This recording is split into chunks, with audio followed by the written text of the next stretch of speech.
Hi, my name's Shauna from Melbourne Jeweller, and I'm here to show you some jewellery tips and tricks. This week I'll be running through some tips and tricks on the humble jeweller's saw so you can get the best out of your saw. Sawing is an absolute essential skill. And when I say skill, it's one of those things that you really have to practice with. There are many different types of saws that you can actually purchase.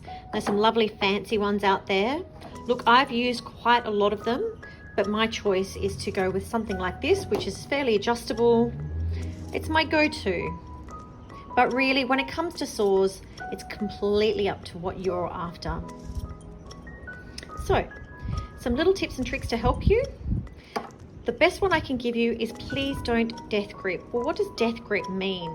It means grabbing the saw and squeezing it really hard and pushing it really hard into the metal. If you do this, you will hurt your hand because you're gripping really hard and putting a lot of tension through here. So try to have a nice relaxed grip at all times. So I could use 3 fingers. If I just hold, you can see me holding it there. And you can see here I'm not pushing at all and the saw is still cutting the metal. So you don't have to apply force, you don't have to push into the piece you're working on, and you don't have to grip it hard here, just a nice relaxed grip. Remembering to breathe as you're working. Now you can also see that I'm using the full length of the saw. I'm not using little tiny cuts like this, but I'm actually using the full length, allowing the full length of the saw to cut the metal. I'm not applying force, I'm not gripping too hard, and I'm remembering to breathe. The more relaxed you are when cutting, the better the cuts you will get. You might also want to lubricate your blade. I use a little bit of beeswax. But most importantly, just remember not to clog up your saw with the beeswax. You only want to apply just a very small amount of it. Now, I've got some jewellery friends out there that believe that spit is a really good lubricator, that oil of wintergreen is a really good lubricator. And then there's some argument that says that some people think that there should be no lubricant used.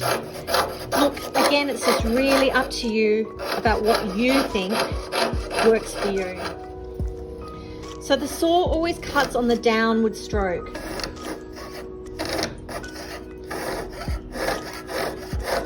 The best tip I can give though, when it comes to saw piercing,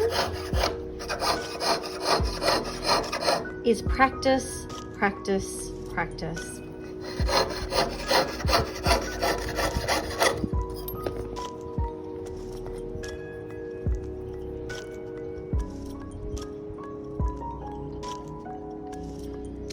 You can also use your saw almost like a file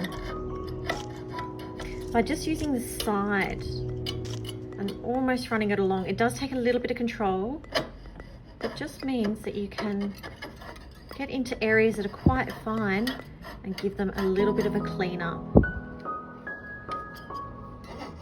especially into areas that you can't get into with a file.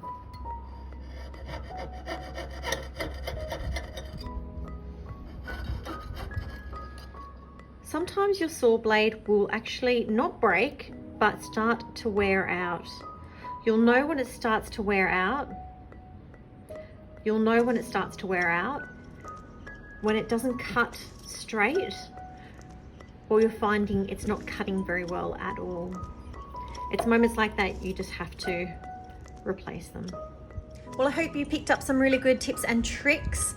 If you have any questions or you'd like me to cover a certain topic, please ask away in the comments. Thank you so much for joining me this week. I'll catch you next week.